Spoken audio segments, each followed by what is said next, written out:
तो बचपन में हम सब ने कभी ना कभी जादूगर बनने का सपना तो देखा ही है ना? आज के इस मजेदार एक्सप्लेनर में हम बात करने वाले हैं एक बहुत ही प्यारी सी कहानी पर, नन्हा जादूगर। ये कहानी सिर्फ जादू की नहीं है, बल्कि उससे कहीं ज्यादा कुछ सिखाती है। चलिए, बिना किसी देरी के सीधे कहानी में गोता लगाते हैं। अब सबसे पहला और सबसे बड़ा सवाल जो दिमाग में आता है, क्या जादू सच में होता है? मतलब हम सब ने वो कहानियां सुनी हैं और कभी ना कभी तो मन में आता ही है कि यार काश मेरे पास भी कोई जादुई छड़ी होती। हमारी इस कहानी का जो हीरो है ना, वो भी बिल्कुल यही सोचता है। मिलिए चिंटू से। ये एक बहुत ही प्यारा सा बच्चा है जिसे जादू से लिटरली बहुत ज्यादा प्यार है। वो रोज क्या करता है? रोज जाकर आईने के सामने खड़ा हो जाता है और पूरी एनर्जी के साथ बोलता है, अब्रा कडाब्रा मैं बन जाऊं जादूगर। लेकिन यार असल जिंदगी में सिर्फ ऐसे मंत्र पढ़ने से तो कुछ होता नहीं। तो जाहिर है बेचारा चिंटू हर दिन थोड़ा उदास हो जाता था। पर असली सस्पेंस तो अब शुरू होता है। एक दिन चिंटू मजे से खेलते खेलते जंगल में काफी दूर निकल गया और वहां बिल्कुल सन्नाटे के बीच उसे दिखी एक पुरानी सी लेकिन चमकती हुई टोपी। और पता है सबसे शॉकिंग बात क्या थी? जैसे ही उसने वो टोपी उठाई, टोपी अचानक से बोल पड़ी, हेलो चिंटू, मैं हूँ जादुई टोपी। मतलब सोच कर देखिए, कोई भी एकदम से डर जाएगा ना। चिंटू तो एकदम घबरा गया कि भाई ये बोल कैसे रही है। लेकिन फिर टोपी ने थोड़ा मुस्कुराते हुए एक बड़ा ही दिलचस्प ऑफर दिया। उसने कहा, अगर तुम मुझे पहनोगे तो मैं तुम्हें जादू सिखाऊंगी। पर रुकिए, यहाँ एक कैच था, एक बहुत बड़ी शर्त। और हम सब जानते हैं कि इतनी बड़ी पावर बिना किसी कीमत के तो मिलती नहीं। तो वो शर्त क्या थी? शर्त बहुत ही स्ट्रिक्ट थी। जादू का सिर्फ एक ही उसूल था, इसका इस्तेमाल सिर्फ और सिर्फ अच्छे कामों के लिए होगा। मतलब दूसरों की मदद करने के लिए बस। अब चिंटू तो वैसे ही बहुत साफ दिल का बच्चा था। उसने बिना एक सेकंड सोचे तुरंत पूरे जोश में वादा कर दिया कि पक्का मैं सबकी मदद करूंगा। और बस जैसे ही उसने वो टोपी अपने सिर पर रखी, बूम, एक जबरदस्त चमकदार रोशनी फैली और हमारा चिंटू बन गया नन्हा जादूगर। अगले दिन तो पूरे गांव में जैसे चमत्कार ही होने लगे। चिंटू ने अपनी इस नई जादुई ताकत से क्या क्या नहीं किया। जो पेड़ एकदम सूख चुके थे उन्हें फिर से हरा भरा कर दिया। गांव की वो टूटी फूटी सड़क झटपट एकदम चकाचक कर दी। यहाँ तक कि एक बीमार गाय को भी पूरी तरह से ठीक कर दिया। पूरा गांव खुशी से पागल हो रहा था। हर तरफ बस एक ही आवाज थी, वाह, हमारा नन्हा जादूगर। लेकिन पिक्चर अभी बाकी है। हर कहानी में एक ऐसा कैरेक्टर जरूर होता है जो थोड़ा, कह सकते हैं, टेढ़ा होता है। हमारे पास एक तरफ तो चिंटू है जिसका सिर्फ एक ही मिशन है, सबकी मदद करना।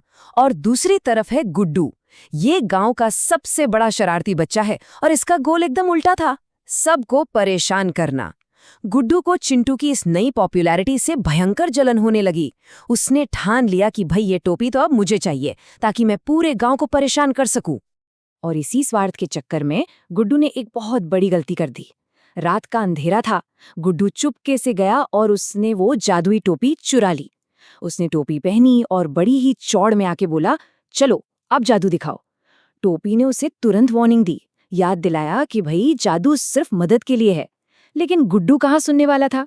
वो जोर से हंसा और बोला कि उसे कोई शर्त वर्त नहीं माननी। और फिर गैस कीजिए क्या हुआ?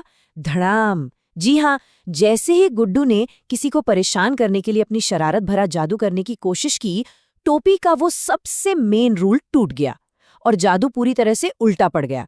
गुड्डू हवा में एकदम से उछला और सीधे जाकर एक बहुत बड़े कीचड़ के गड्ढे में जा गिरा। और गांव वाले वो सब वहां जमा हो गए और उसकी हालत देखकर जोर जोर से हंसने लगे। मतलब इंस्टेंट कर्मा। अब कीचड़ में लथपथ होने और सबके सामने मजाक बनने के बाद गुड्डू को अकल आ गई। उसे अपनी गलती का बहुत गहरा एहसास हुआ।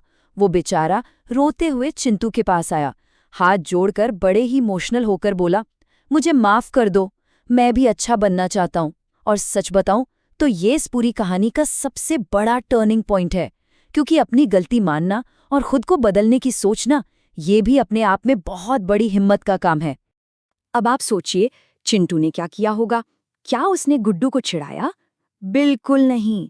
चिंटू ने एक असली हीरो की तरह उससे तुरंत माफ कर दिया। उसने बड़ी ही प्यारी सी स्माइल दी और बोला, अरे कोई बात नहीं दोस्त, चलो ना मिलकर सबकी मदद करते हैं। मतलब उसने सिर्फ उसे माफ ही नहीं किया बल्कि अपनी टीम में भी शामिल कर लिया। ये होती है असली दोस्ती। और इसके बाद का जो नजारा था ना, वो तो बस देखते ही बनता था।